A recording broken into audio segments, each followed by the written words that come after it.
Israel और Palestine के बीच में जिस तरह से युद्ध छिड़ा हुआ है, उसके बाद कहीं न कहीं अंतर्राष्ट्रीय स्तर पर पूरी दुनिया जो है वो खेमे में बढ़ती हुई नज़र आ रही है। इस वक्त हम मौजूद हैं झारखंड की राजधानी रांची के अल्बर्ट एक्का चौक में, जहां देखेंगे कि लेफ्ट पार्टियों की तरफ से स्टॉप वार इन गज़ा, यानी गज़ा में जो कुछ इजराइल कर रहा है उसे रोकने की मांग की जा रही है और ये बताने की कोशिश की जा रही है कि अंतर्राष्ट्रीय कानूनों के तहत ही काम होना चाहिए। कुछ लोगों से बात करने की कोशिश करते हैं, आखिर क्या ज़रूरत पड़ी कि सड़क पर उतरने की ज़रूरत पड़ रही है? यहाँ तो सारे नागरिकों को उतरना चाहिए, क्योंकि जो हो रहा है इजराइल में वो सरासर अन्याय है। जो भी हम देख रहे हैं या सुन रहे हैं, अगर हमारे पास थोड़ा भी हमारा ज़मीर ज़िंदा है तो हम तो उसको गलत बोलेंगे और हम तो खड़े होंगे।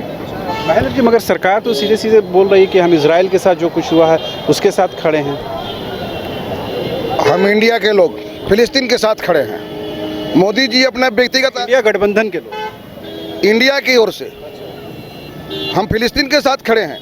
जिस तरह से वहाँ पे जुल्म ढाया जा रहा है, सिविलियन को घुस के घर में मारा जा रहा है, पूरे बिल्डिंग को वहाँ पर लोगों को ध्वस्त किया जा रहा है और कई अरब देश के लोग उन्होंने कहा है कि अगर इस तरह से अगर इंडिया काम करेगा, भारत काम करेगा तो हम उसको समर्थन नहीं देंगे, बल्कि उस पर प्रतिबंध लगाएंगे। तो आज 70% पेट्रोलियम उसी अरब कंट्री से हमारा आता है। अगर कल वो पेट्रोलियम बंद अगर हो गया तो मोदी जी कहाँ से लाएंगे पेट्रोल, कहाँ से करेंगे देश के संचालन करेंगे? उनके हेलीकॉप्टर बंद हो जाएगा मोदी जी का।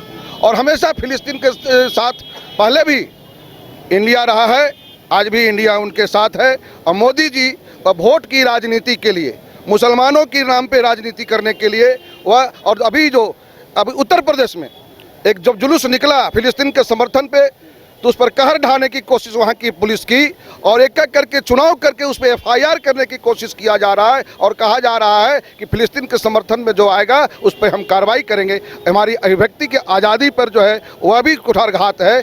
इसीलिए हम कहना चाहेंगे कि हम फिलिस्तीन के साथ हैं, इंडिया के लोग फिलिस्तीन के साथ हैं।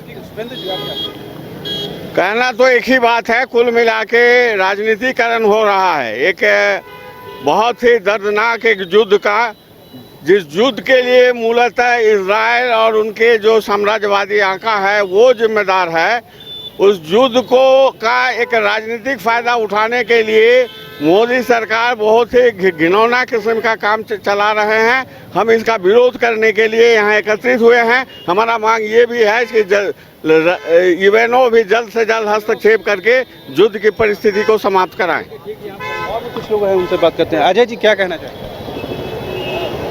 देखिए, जो भी स्थिति है देश दुनिया में, ये तीसरे विश्व युद्ध की ओर जा रहा है और किसी भी देश पर हमला करना ये कहीं ना कहीं एक तरह से गुनाह है। आम नागरिकों को हत्या करना ये गुनाह है। कहते हैं कि अपनी देश की सुरक्षा, अपने नागरिकों की सुरक्षा भी सुनिश्चित करना ज़रूरी है।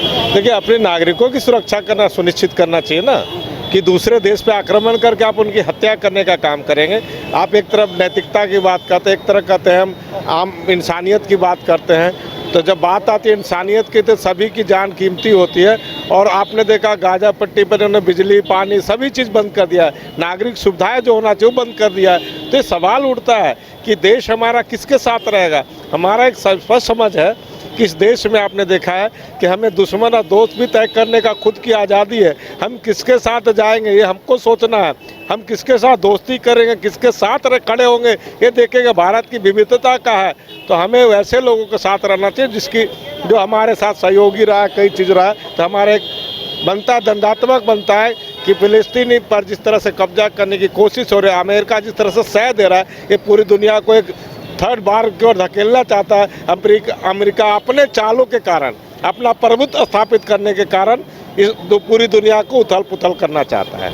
जाहिर सी बात है, इन पूरी परिस्थितियों के बीच में आप देखेंगे यूनाइटेड नेशन सिर्फ एक आग्रह करता हुआ नज़र आ रहा हुआ एक ऐसा संगठन है जिसकी कोई सुनने के लिए तैयार नहीं है। और उसकी अनुपयोगिता की सबसे बड़ी जो दुर्दशा की जो हालत है वो वर्तमान में है कि यूनाइटेड नेशन के रहने के बावजूद भी अब तक जो है पीस इस्टेब्लिश नहीं हो पाया है, बातचीत का दौर शुरू नहीं हो पा रहा है। सिर्फ कहीं न कहीं कंसर्न जताया जा रहा है, लेकिन उसका आउटकम उस क्षेत्र में हमें देखने को नहीं मिल रहा है। कैमरामैन नितिन के साथ रांची के फिरालाल चौक से शाहनवाज।